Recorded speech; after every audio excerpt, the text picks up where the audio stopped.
In 1989, I was addicted to drugs, and I was doing really bad stuff to get the drugs. And I had noticed this man outside my apartment building. He was sitting over on the ledge, and the day before we had a fire across the street, and I heard that a girl had gotten killed.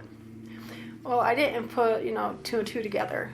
And so I was entertaining this guy, like talking to him, trying to say, hey, break the ice with him.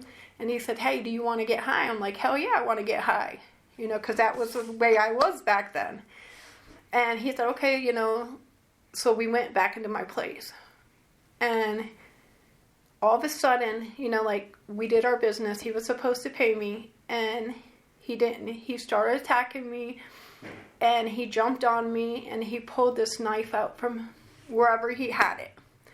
And I could smell, it's dark in the room, but I could smell gasoline. I don't know what they call the thing that the knife goes in, the sheath or whatever that is, the knife holder. It smelled like gasoline really bad. And he started jumping on me, choking me, and I almost blacked out. But I was like, I don't mean to sound funny at this time, but I was like that third animal trying to get into the ark. And I was fighting hard. I was fighting really, really hard. And the whole time he's attacking me, he's saying, I'll kill you like I did that bitch across the street. And my mind woke up like, what? And he's like, I'll kill you like I did that bitch across the street. I killed her. I took her sock off her foot and put it in her mouth. I went and got gasoline, and I came back, and I set her on fire. And I'm like, oh my God. And he's choking me, and I couldn't even breathe. But then I just remember kicking the floor really hard, and my roommates heard it, like, hey, she's fighting, and they're like busting down the door. And I'm like, call the cops. And when the cops came, I'm like, I could barely talk because he had choked me so bad, and I had lost my voice for a whole year. And I said, I have to tell you this.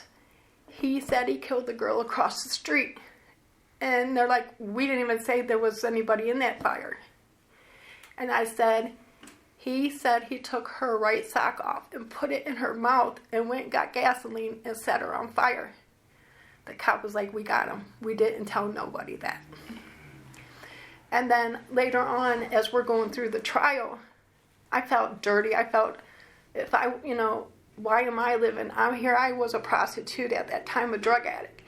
Why am I living? And then somebody said, because, honey, God used you to stop him. But I was like the worst of the worst in this, like, God used you to stop him. Now you have to change and not be like that no more. And I'm like, okay. And so, during the trial, I looked at him. I said, you know what? You tried to kill me like you did them girls, but I beat you. I beat you. And then to come to find out, just recently, there was a girl in 1976 in the Old West End he did it to. He killed her, set fire to her place. And then he escaped and went to the army. While he was in Germany, he killed a soldier's wife. He stabbed her 48 times. And then when he came back, of doing how many years he did there, is when he attacked my neighbor. And then he attacked me the next day. And that's how we stopped him. For the longest time, I was going through depression, anxiety, like, why am I having guilt? Why am I having the survival guilt? Why is this? Why is that? And they're like, because you had to be a warrior. You had to stop him.